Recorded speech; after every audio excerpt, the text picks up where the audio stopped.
Welcome back then folks to Special Projects. Of course last time around we had a pared down bonus pack because of having more cars in the proper update. This time we're back to the full 10 for those who are new to Special Projects. Well, first things first, you've got a lot of builds to do.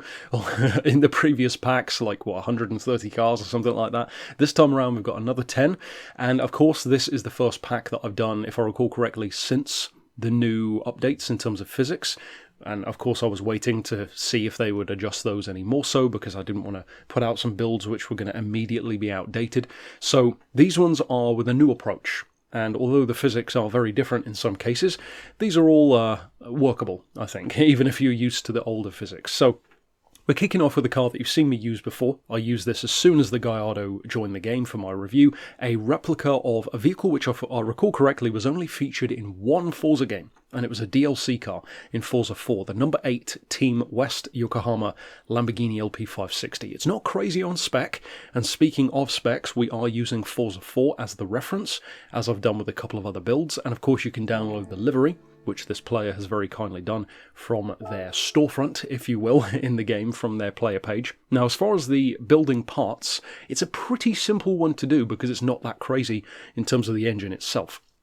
So, if we go to Ultimates, there's nothing much going on there, so we can come back to the Sports section. You want your Stage 1 weight, of course. It comes with the Sports Hards anyway, naturally. For the Club Sports section, you want your Stage 2 weight, the Power Restrictor and the Ballast. As far as the semi-racing stuff, you want your fully customised computer, the fully customised diff, of course your Stage 3 weight. You could go for the body rigidity. It does slightly improve the points. I wouldn't necessarily say that you need it on this one, so I'll leave that up to you. Obviously the downside is it's kind of a one-way thing once you fit it. As far as then the racing stuff, you want your racing filter, silencer and manifold. Of course we're running pretty much standard power, so it begs the question of why bother doing that? Well, simply put, for the visuals, I wanted it to look more like the race car, and of course for the sound. You want it to sound and have that kind of pop and crackle of a proper racing machine, so it's more of a cosmetic thing more than anything. So as far as those are fitted, of course, the racing pads as well, the discs. I've said it before, but for those who are new, drilled, slotted or carbon ceramics. You could go for any of the three. Obviously the ceramics will cost you more though. You've got the fully customised suspension and transmission, the clutch and flywheel, and you definitely want the torque vectoring centre diff for this one. As you can see, I've got the racing hard tyres fitted. For the extreme stuff, the steering angle adapter as well. And like I said, for the ultimate stuff, nothing too crazy, just the carbon prop shaft.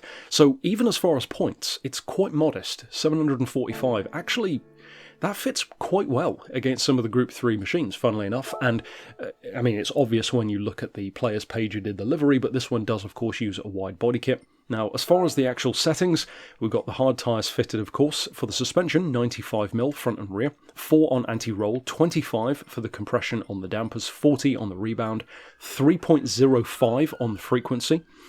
As the ambulance flies past, somebody's in trouble. 2 degrees of camber front and rear. As far as tow, we've got towed in 0.20 on the back, towed out 0.10 on the front. As far as the diff, this is crucial, much in the same way as the Lamborghini RGT build, which is probably still one of the ones which I'm most proud of.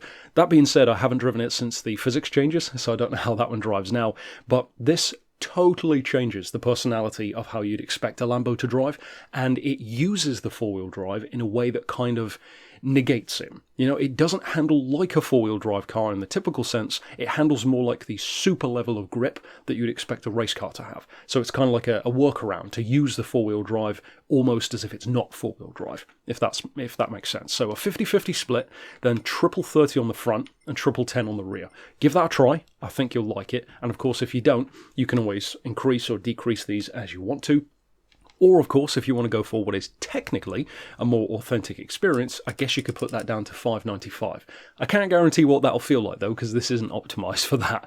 As far as the transmission, we've got 320, so fairly close ratio. That's up around 205-ish miles an hour. As far as the ballast, you want 91 kilos. That brings us up to exactly the weight of the Forza 4 version of 1190. You want to put that 26% towards the back, which is not something I would usually do. I would like to get it a bit closer to a 50-50 usually, but that again is the actual distribution of the car in Forza 4, which is a 42-58 split. As far as the ECU, you want 89% on that. I'm running this more so as a grip build, so I've got maximum downforce front and back. Of course, that's pretty much just the standard that I go with, so you can change that if you need to.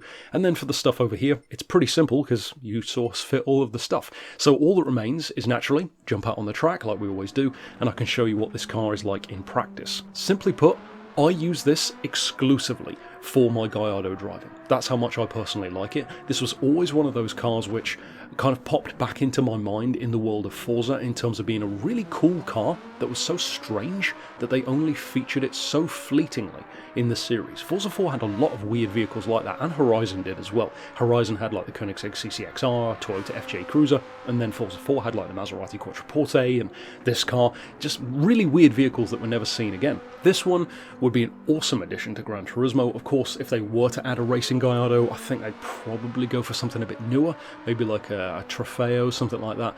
But still, it's a really cool walk down memory lane for those who want to enjoy it, and this is definitely a useful car. You could potentially detune it for 700 points.